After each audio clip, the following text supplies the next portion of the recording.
handed mic to Diane.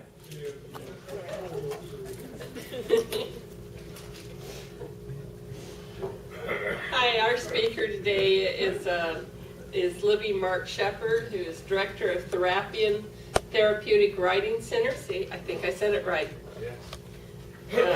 I butchered it the first time I said it. And I believe Therapeion is part of PATH International, and she is a CHA certified writing instructor. She'll have to tell us what CHA stands for. And so, and it's Sharon? Shauna, I'm sorry. Shauna is her volunteer coordinator who is accompanying her. So Libby, I'll turn this over to you.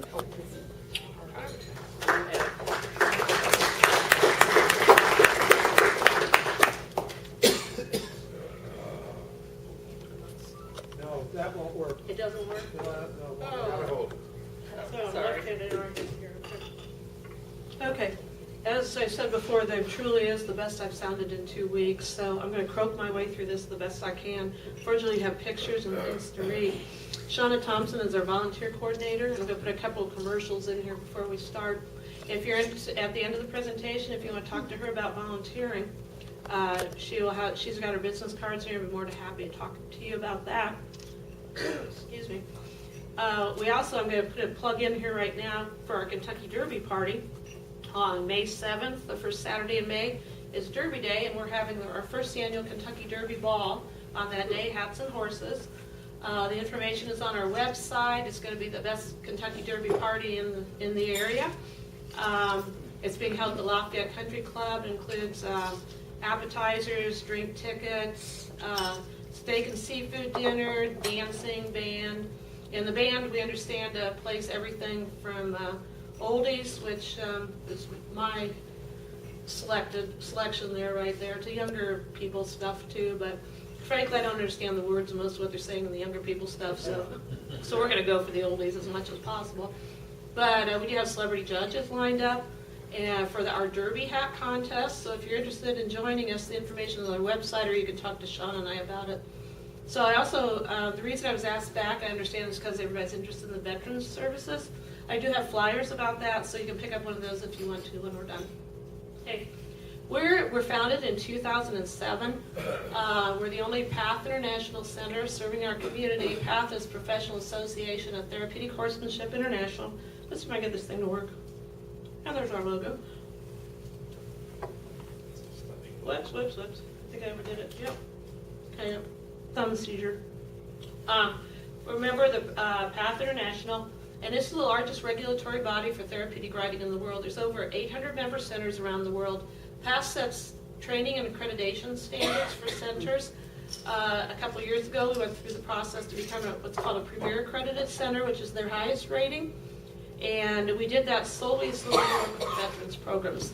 We're now partnered with the Wounded Warriors Project through PATH International to offer services for post 9/11 veterans and other veterans as well. This is our mission. I'm not going to read it to you. Okay. We were founded in 2007. We're located outside of Brookston, between Brookston and West Lafayette. Okay.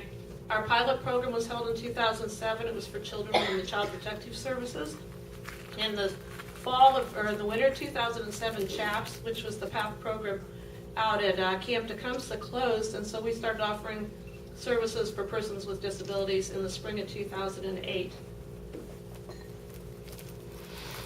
And if you go straight up Salisbury to get into White County and turn right, that's where we are. Or you can go straight up 43 to get almost to Brookston and turn left. Either way, we're pretty easy to get to. And there's our sign and our lovely surroundings. Give you an idea where we are. We're in the middle of nowhere. Okay. We offer several programs. I'm going to be talking to you mostly about the veterans programs because that seems to be where the interest is, but we're going to hit some of the other spots here. We have a youth at risk program, programs for veterans, therapeutic riding for persons with disabilities, equine assisted learning, which I want to talk to you a little bit about because that's what we're doing with our veterans programs, summer horse camps, and we also have our mobile outreach where Janice Joplin and Boxcar Willie, our 2 miniature horses, can come to you. We participate in Special Olympics every September, and we also offer internships in several different areas. and I'm a PATH certified mentor. And so we also mentor PATH instructors and training they're coming through. Our riders with disabilities, this is for persons, the youngest is 4 years old on through elderly. We've had people with all types of disabilities. There's actually almost no limit to the types of disabilities that we can serve. We do have a wheelchair ramp so that we can get people on from the wheelchair. Even if they're low mobility or use a wheelchair or a walker, we go up the ramp and they're stepping straight across to get onto the horse instead of having to step up. We can also dismount to the ramp, or most riders actually dismount to the ground. The issue is getting on, not getting off. So, the benefits are they improve balance and coordination, and these benefits are also for our veterans, example, that ride, but most of our veterans are now doing a ground program, but I will mention these. So, improving the posture, strengthening muscles, stretching tight muscles, a lot of working on range of motion, stretching up, stretching down, reaching behind, gross and fine motor skills. And the nice thing about therapeutic riding is for someone who doesn't walk or has low mobility, you're using the same muscles when you're riding a horse as when you're walking, and so it helps strengthen and stretch those muscles and improve balance. So if someone that's learning to walk or has never walked before, it is learning to walk, this is very beneficial. More benefits.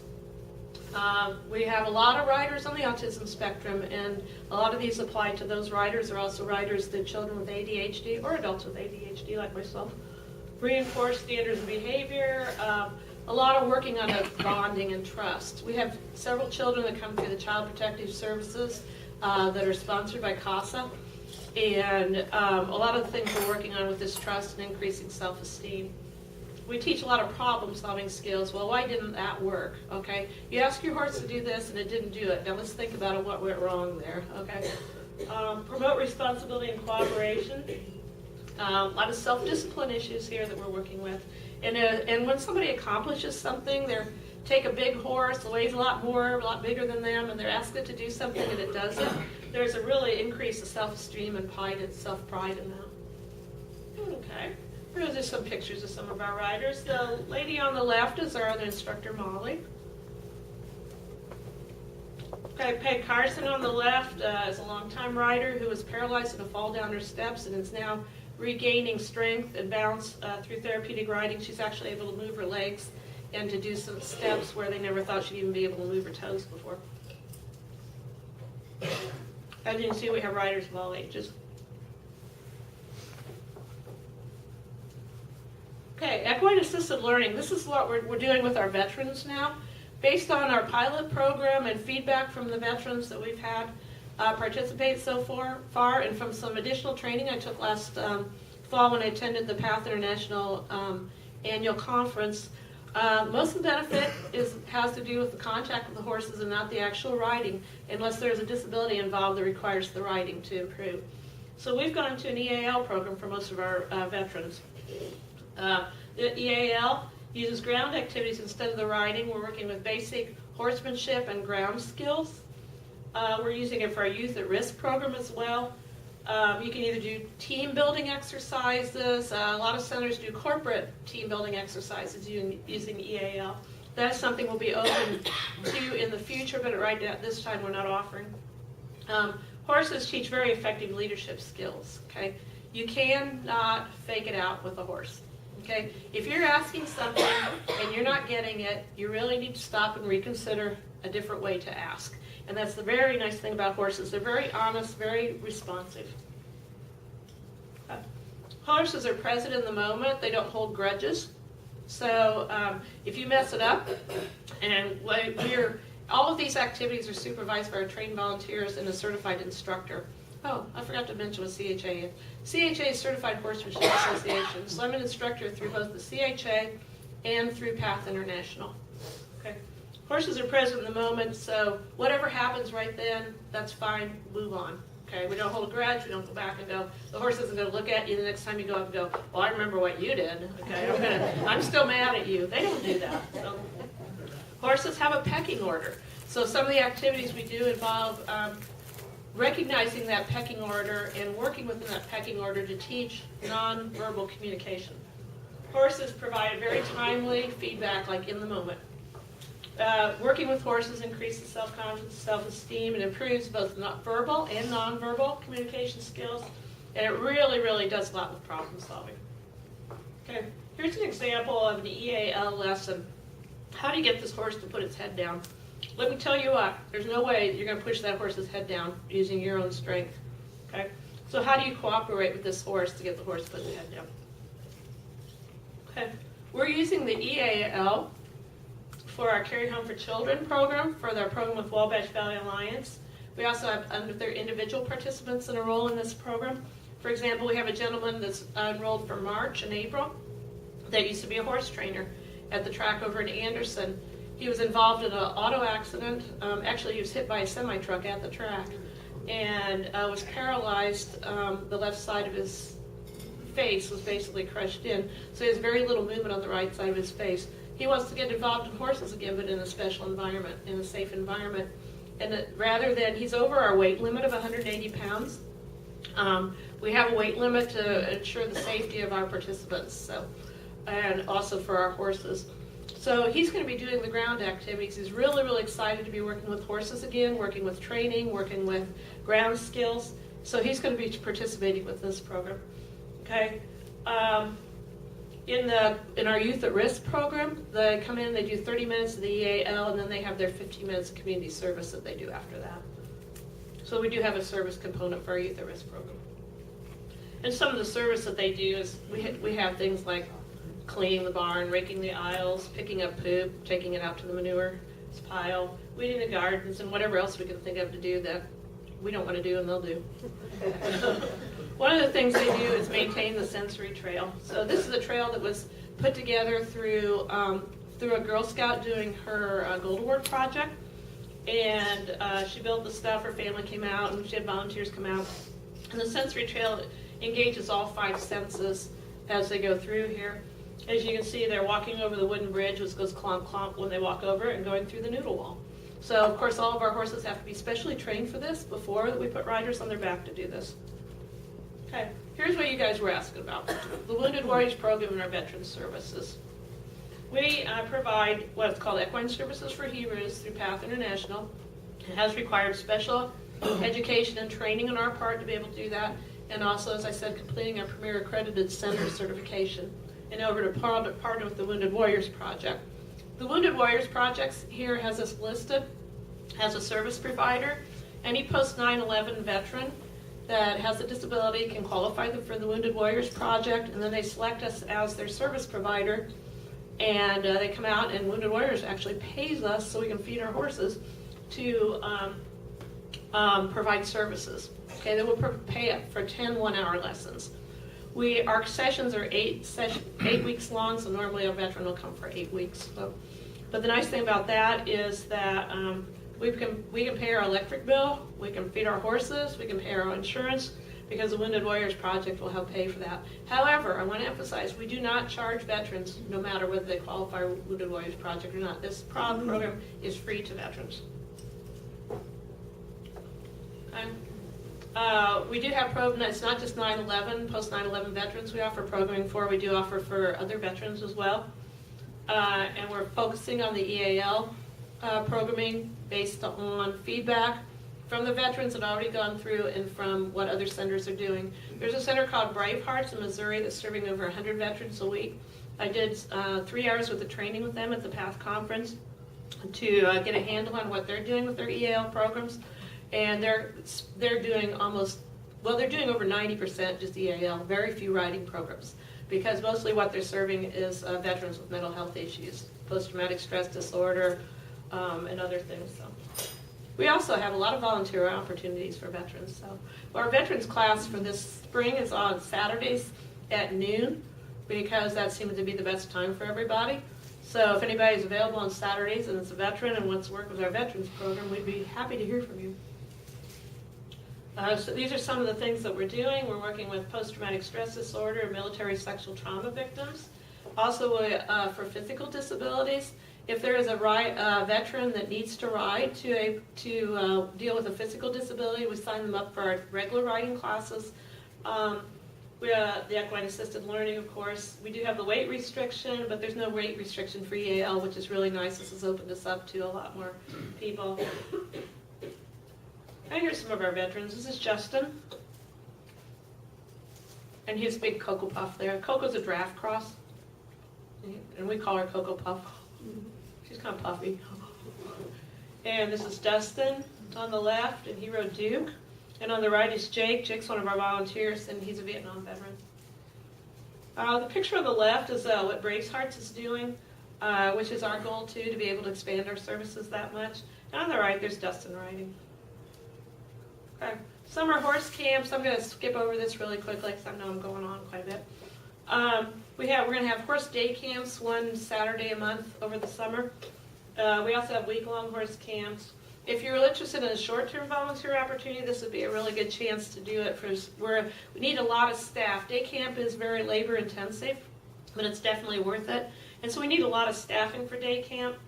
We only accept riders over the age of 10 because the attention span, it's a real long day. You know, if you're starting at 10 in the morning and not getting till 5 at night, that's a long day for younger kids. So it includes both riding lessons, horsemanship skills, learning about tack and horses and anatomy, and playing a lot of games and stuff. Okay, here's one of our day camp participants. And again. Oh, there's Miss Shauna. Miss Shauna, there you are. Okay, and there's Molly's teaching David here. And they do things like picking out the feet and grooming the horse. Okay, our mobile minis is our outreach program. You can either come to us, and there's a lot more options if you come to us for the mobile minis. Unfortunately, insurance for this is horribly expensive, so we do have to factor that in if we're going somewhere. It's $250. When we take the minis off campus, it's $250 insurance. So we don't go out much with the minis, but we do a lot of programs on the farm where you can come to us and we work with the miniature horses. We have a lot of grooming activities. We have structured school type activities that were put together by a graduates group from Purdue University, a graduate education group. And so we have a lot of things that we can do with the miniature horses that are pretty fun. This is where we had a group from a nursing home come out, and this is Miss Janice Joplin. They were decorating Janice and grooming Janice.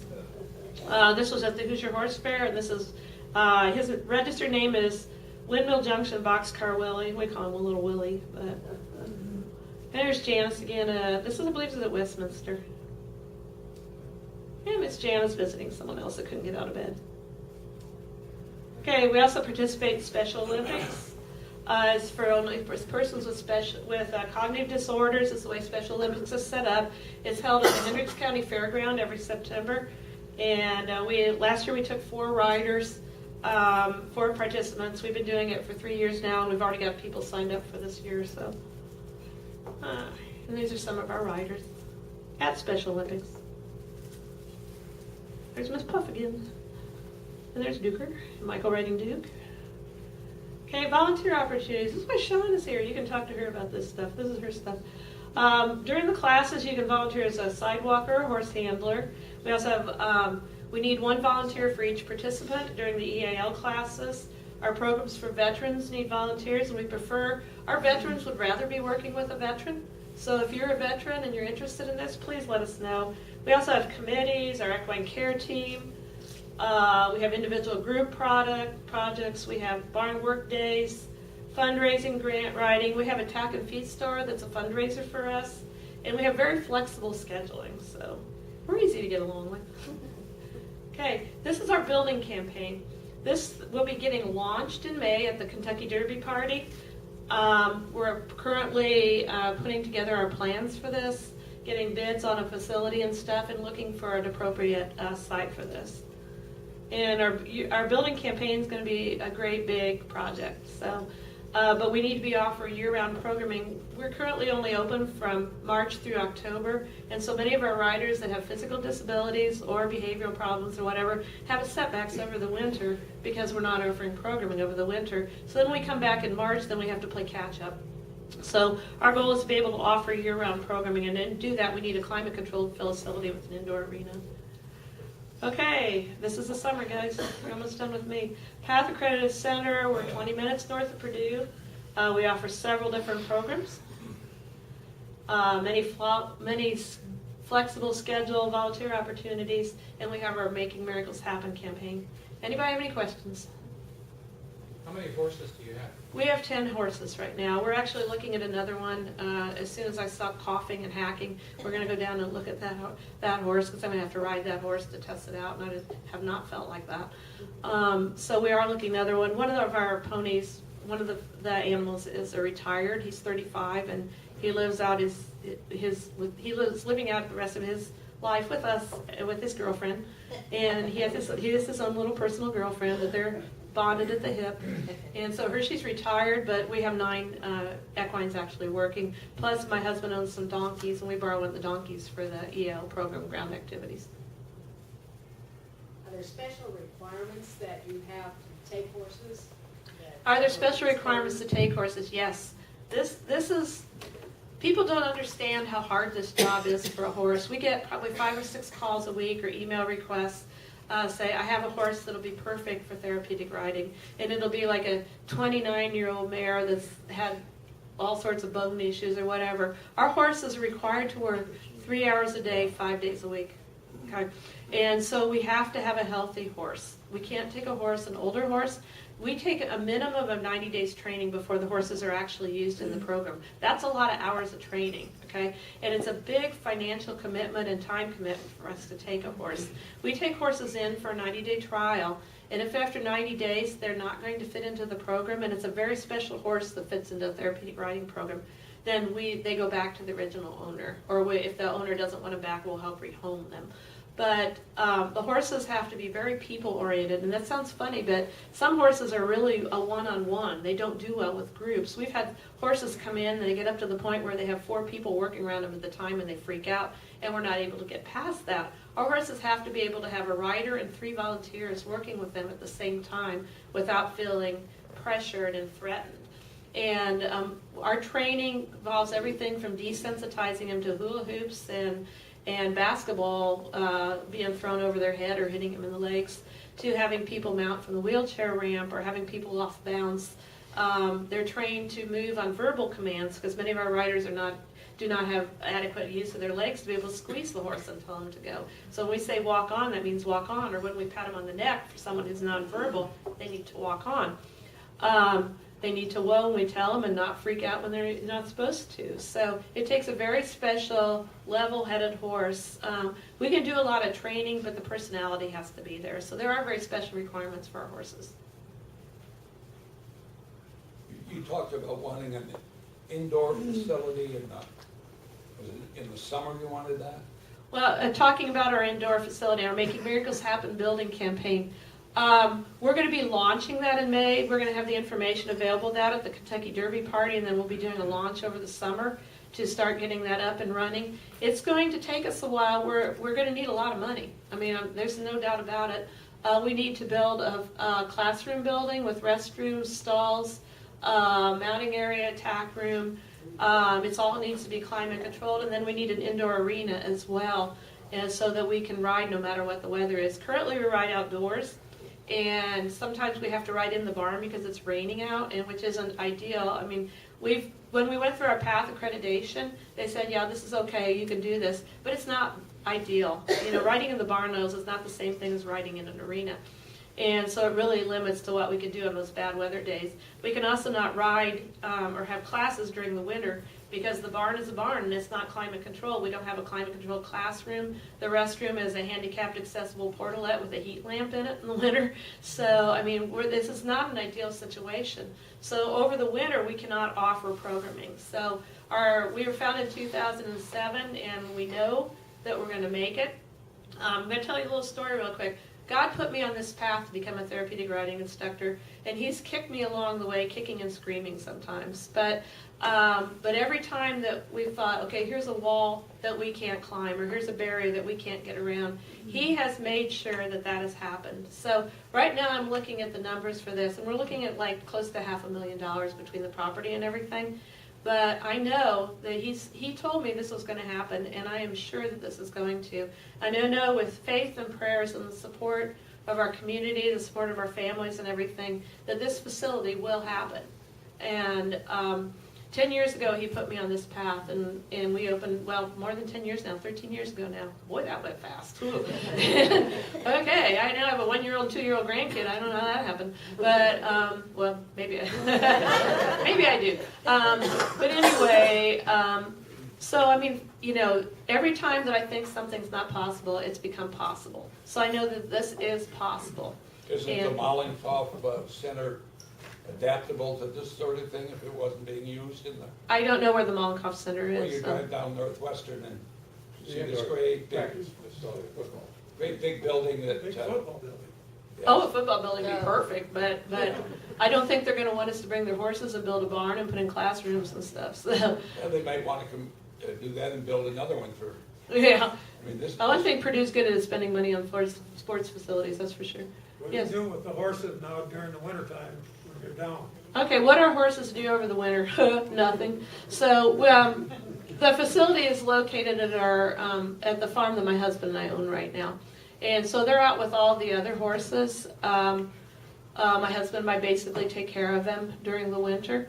And so they're out eating hay, drinking water, pooping, making messes, expecting us to clean up after them. That's their job over the winter. So, and we do have some members of our equine care team that come out and help exercise the horses, work with any behavioral issues that have come up that we need to work with. But during the winter, honestly, the ground is frozen hard enough that we can't do a lot of walk trotting. It's too hard on their legs and feet. Right now it's just starting to thaw out, so I've been out exercising all the horses. The equine care team has been out exercising horses, getting them back in shape for classes to start. Our classes start on March 7th. So over the winter, they pretty much have the winter off. Where do you get your funding? Our funding is less than half of our expenses. Where does our funding come from? We do charge a fee for services. Our fee is $40 per week per rider, okay? But that covers less than 50% of our actual costs. It actually covers about a third of our actual costs. And the other 2/3 comes from donations and fundraising. So your foundation made a donation to us. That's why I was here the last time to thank you and accept that check.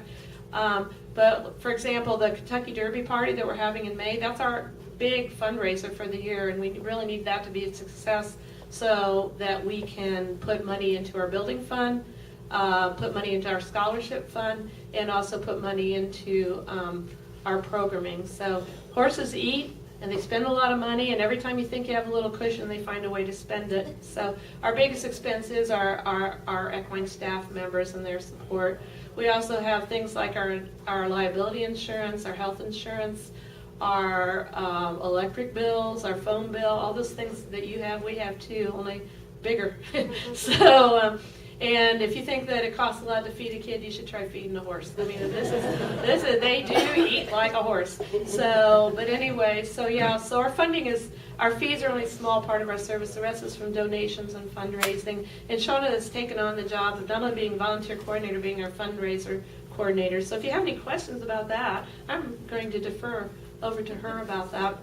But yeah, and so so we really do rely on our big fundraising events like the Kentucky Derby party to make up the difference in funding. Are you a recipient of United Way? Are we a United Way recipient? No, we are not. We are listed on them on their website as a provider of services, but we do not receive funding for United Way.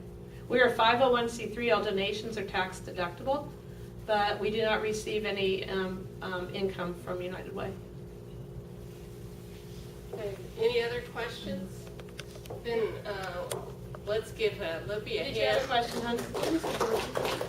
The Derby Day, if you're interested in this, is May 7th. It's Derby Day. We're going to have the Derby on live screen TV. I sent out an email to all the families of volunteers. Come, because you're going to see me in a dress. And I'm already shopping for my hat. I have a dress already, shopping for a hat, and I may have to get a pair of heels and walk around in the house a bit so I don't fall down on my nose before we show up. You gentlemen, you cannot really appreciate this, how difficult it is to be walking on your toes when you're not used to it. So I've never worn heels. I've never had a job where I've had to wear any heels. I was a pharmacist before I retired. You wear tennis shoes, you know. So I'm going to have to toddle around in heels for a while to get the hang of it before the party. So, but it's May 7th. It's the Lafayette Country Club. Any information you want on our website or talk to Sean and I. Thank you very much. Very nice. Thank you, Libby. And from us to you to help you stay organized. I could use that. Okay. That's Shauna's job.